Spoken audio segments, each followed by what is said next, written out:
Trời mưa thì mặc trời mưa.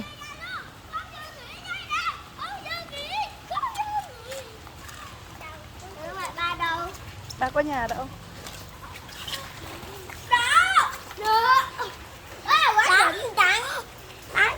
À tránh đường à? Ok.